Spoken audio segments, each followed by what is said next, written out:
Hello friends, कैसे हैं आप सब। क्या आपके घर में भी शाम होते होते रात का या दोपहर का चावल बच जाता है और समझ नहीं आता कि इसका क्या करें। तो उसे फेंकने या फिर से बोरिंग तरीके से फ्राई करने की बिल्कुल ज़रूरत नहीं है।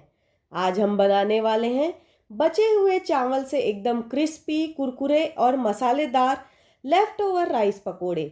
बाहर से एकदम क्रंची और अंदर से सॉफ्ट। चलिए फटाफट शुरू करते हैं। अगर आपके घर में चावल बच जाता है तो आप सोचने लग जाते हैं कि हम इससे क्या बनाएं, और वही घिसा पीटा फ्राई चावल या चावल की रोटी बनाते हैं। तो आज हम बनाने वाले हैं बचे हुए चावल का पकोड़ा। उसके लिए मैंने एक बाउल में 1.5 कप जितना बचा हुआ चावल ले लिया है। एक बिग साइज़ के ओनियन को बारीक चॉप करके ले लिया हुआ है। फिर 8 से 10 पालक को अच्छी तरह से वॉश करके फिर इसे बारीक चॉप करके इसमें डाल देंगे। फिर इसके बाद 1/2 कप धनिया का पत्ता चॉप करके डाल देंगे। फिर 7 से 8 करी पत्ते को भी चॉप करके इसमें डाल देंगे। एक ग्रीन चिली को बारीक चॉप करके इसमें डाल देंगे। अब इसमें हम सारे मसाले ऐड करेंगे। सबसे पहले स्वादानुसार नमक डालेंगे। फिर 1 teaspoon Kashmiri red chilli powder डाल देंगे। फिर इसके बाद 1 टीस्पून जितना धनिया पाउडर डाल देंगे। 1/4 टीस्पून हल्दी पाउडर डालेंगे। देन इसके बाद हम इसमें 1/2 टीस्पून रोस्टेड जीरा पाउडर डालेंगे। देन इसके बाद 1/4 टीस्पून हींग डालेंगे। हींग का टेस्ट इसमें बहुत अच्छा आता है। फिर 1/2 टीस्पून गरम मसाला डाल देंगे। देन इसके बाद 1 टीस्पून अजवाइन डालेंगे। अजवाइन को हाथों से अच्छे से क्रश करके इसमें डाल देंगे। अजवाइन डालने के बाद इन सबको हम अच्छे से मिक्स करेंगे ताकि जो मसाले हैं वो चावल में अच्छे से मिक्स हो जाए। अब इसके बाद हम इसमें बाइंडिंग के लिए कम से कम 3 टेबलस्पून जितना बेसन डालेंगे, और इसे एक्स्ट्रा कुरकुरा बनाने के लिए हम इसमें 2 टेबलस्पून चावल का आटा डाल देंगे। चावल का आटा डालने के बाद इसे भी हम अच्छे से मिक्स कर लेंगे ताकि जो बेसन और चावल का आटा है वो सारे चीज़ें अच्छे से इसमें मिक्स हो जाए। तो ये अच्छे से मिक्स हो रहा है, इस तरह से मुट्ठी बांध के देख रहे हैं तो मतलब अच्छे से बन रहा है।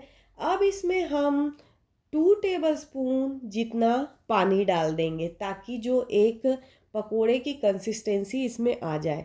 तो मैं इसमें 2 टेबलस्पून पानी डाल के इसे भी हम अच्छे से मिक्स कर लेंगे।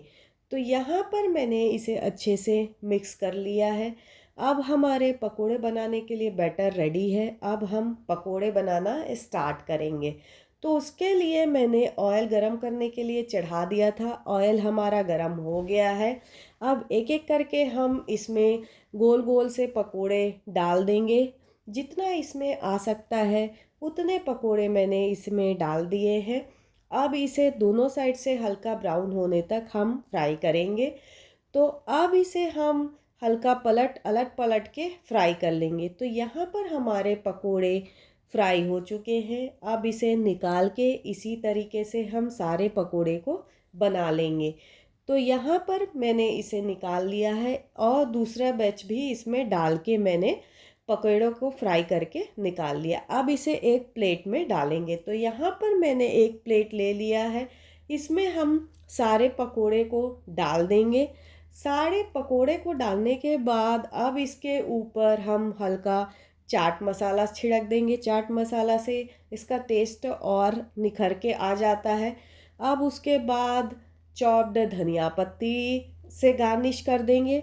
तो ये हमारे पकोड़े का जो प्लेटर है रेडी हो गया है फ्रेंड्स। अब मैं इसे आपको इस तरह से स्पून से ये करके दिखाती हूँ। देख सकते हैं कितना अच्छा क्रंची बना है, और तोड़ के भी दिखाया है कितना अंदर से सॉफ्ट और बाहर से कुरकुरे बने। तो फ्रेंड्स, ये वीडियो कैसी लगी आप ज़रूर बताइएगा, और अभी तक आपने लाइक और शेयर नहीं किया है तो कर दीजिएगा। और फ्रेंड्स, अभी तक आपने मेरे चैनल को सब्सक्राइब नहीं किया है तो सब्सक्राइब कर दीजिएगा, और बेल आइकन पे क्लिक करना ना भूलिएगा ताकि जो भी मैं नया वीडियो बनाऊँ उसका नोटिफिकेशन आपको मिल जाए।